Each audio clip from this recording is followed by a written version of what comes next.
Das neueste Modell aus der Twin-Tip-Palette bei Core heißt Era und es reiht sich als Easy Riding Freeride Board unterhalb des Fusions ein. Core wendet sich bei diesem neuen Modell auch ein wenig mehr in Richtung Nachhaltigkeit zu. Um die bestmögliche Leistung zu erzielen, ersetzt hier Basalt die Kohlefaser und es wird mit 35% Bioharz gearbeitet.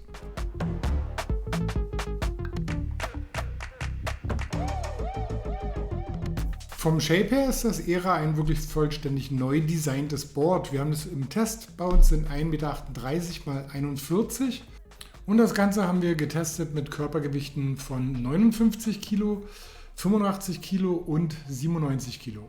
Man hat hier dem Era ein klitzeklein bisschen mehr als 4 cm Rocker gegönnt, allerdings als V-Rocker konstruiert. Das heißt, die stärkste Biegung des Boards befindet sich in der Mitte des Brettes und wird etwas flacher zu den Tippenden. Das hat zur Folge, dass man mit einem leichten Druck auf den hinteren Fuß, also auch so wie es die meisten Einsteiger erstmal vollziehen, hier wirklich die bestmöglichen Angleitleistungen abrufen kann. Und das ist wirklich sehr, sehr einfach. Und auch selbst mit 97 Kilo ist das Ganze hier wirklich sehr zügig im Gleiten.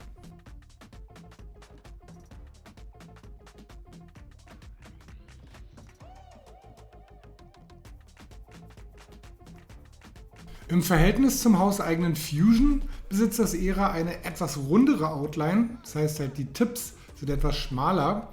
Nichtsdestotrotz ist hier das Höhelaufen mit einem sehr geringen Aufkantwinkel absolut einfach.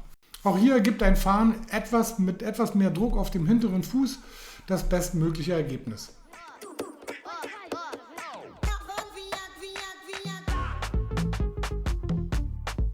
Um das Board zu switchen, also sprich auf der Stelle unter sich zu drehen vom Richtungswechsel, bedarf es nur eines geringen bis mittleren Kraftaufwandes. Dafür zeichnet sich natürlich auch der V-Rocker aus. Wenn man die Last auf beiden Beinen gleichmäßig belässt, lässt sich das Board halt wirklich leicht unter sich bewegen.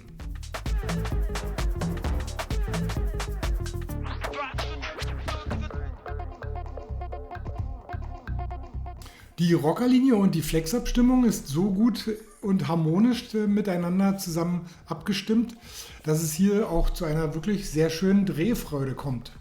Fahrer ab 80 Kilo plus können hier mit etwas Druck auf dem hinteren Fuß, auf dem Tail, schon eine wirklich exzellente und auch enge Drehfreude abrufen. Da ist das Board in der Lage, sich halt von seiner Rockerlinie nochmal ein klein wenig zu verstärken, sodass hier einfach auch eine enge Drehfreude mit einem sehr schönen Zug auf der Kante abgerufen werden kann.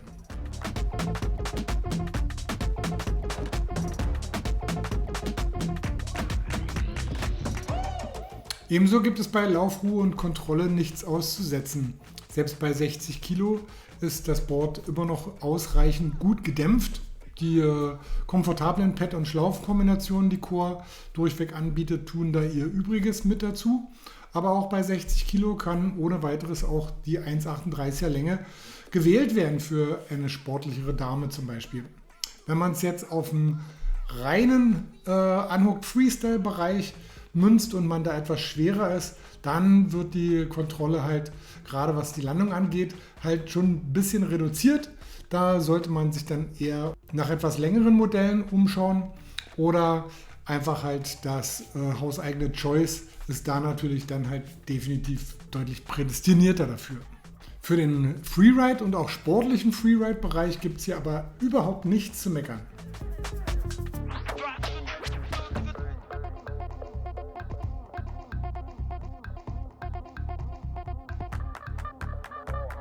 Beim eingehakten Springen geht es im Freeride-Sektor natürlich dann um auch den Hauptbereich.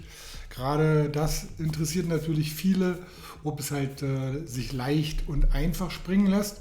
Und das kann man durchweg bestätigen. Wir haben mit der etwas stärkeren Rundung in den Tippbereichen einen etwas kürzeren, progressiveren Ankantvorgang, der optimal ist zum Absprung, wenn man das Board führt, im Vergleich zu dem Fusion. Es kommt aber trotzdem, weil es jetzt kein absolut weiches Brett, sondern es ist halt schon auch insgesamt ein bisschen straffer abgestimmt mit dem Basalt und dadurch kommt aus dem Board halt wirklich auch ein ganz guter Pop, wenn man es in einem, wie gesagt, kurzen progressiven Ankernvorgang zum Absprung führt. Und da bleibt dann höchstens auch die Frage, wie gut ist dann die interne Abgrenzung vom Era zum Fusion, weil die überlagern sich doch schon von der Performance ein klein wenig. Also wir finden halt, dass da schon fast leistungsmäßig fast einen kleinen Tick übers Ziel hinausgeschossen wurde. Okay, der Komfort leidet nicht neben der Leistung. Dementsprechend kann man es natürlich eigentlich auch nur positiv bewerten in dem Fall. Das Brett löst sich leicht von der Wasseroberfläche, lässt sich mit Schirmunterstützung gut und präzise landen. Diese etwas dickeren Kunststofffinnen mit der Beluga-Nase, sagen wir mal so, funktionieren wirklich gut. Die übernehmen sofort wieder die Führung beim Wasserkontakt und die Kontrolle ist hier schnell wiederhergestellt.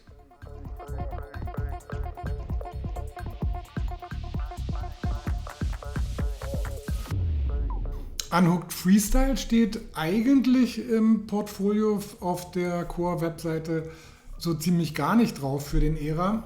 Aber nichtsdestotrotz sind hier die ganzen Basic-Geschichten alle sehr schön zu machen. Vor allen Dingen bis zu einem Körpergewicht von 80 Kilo ist das hier sogar echt mit auch guten Leistungen versehen.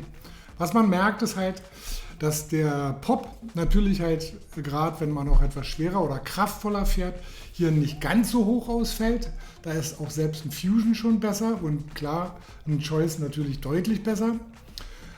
Aber wie gesagt, das ist auf jeden Fall nicht unangenehm bei den ganzen Tricks und man hat auch, trotzdem es jetzt nicht super fest oder einen super starken Rocker hat, auch eine gute Kontrolle bei der Landung.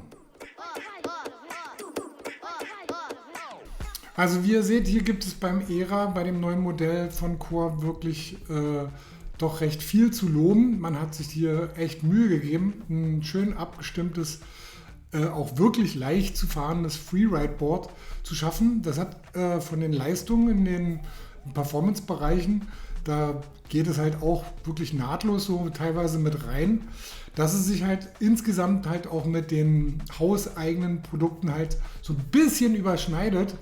Da könnte man es vielleicht noch ein bisschen besser abgrenzen oder vielleicht dann in Zukunft, weiß man ja nicht, wie sich dann das Fusion nochmal verändern wird, weil das Leistungsspektrum ist auch für dieses Board hier doch recht hoch ausgefallen. Dementsprechend würden wir das Era in der Länge 1,38 x 41 perfekt für den Einsteiger bis zum sportlichen Freerider empfehlen, der mit einem Körpergewicht zwischen 60 und 85 Kilo daherkommt. Für die Jungs, die noch schwerer sind, halt gibt es natürlich auch noch längere Modelle. Oder wer jetzt von seiner Sportlichkeit, wem das jetzt hier nicht ausreichen sollte, der ist dann natürlich schon mit Fusion und Choice, entweder Freeride, Big Air oder Unhooked Freestyle, halt natürlich auch sehr gut bedient, keine Frage. Mit dem Ansatz zur Nachhaltigkeit wird man wahrscheinlich die Welt auch nicht sofort retten, aber überhaupt etwas zu tun ist halt schon mal mit Abstand der richtige Ansatz für die gesamte Branche und dementsprechend ist es natürlich auch positiv zu bewerten. Und mit 849 € Verkaufspreis erscheint uns das hier mehr als fair.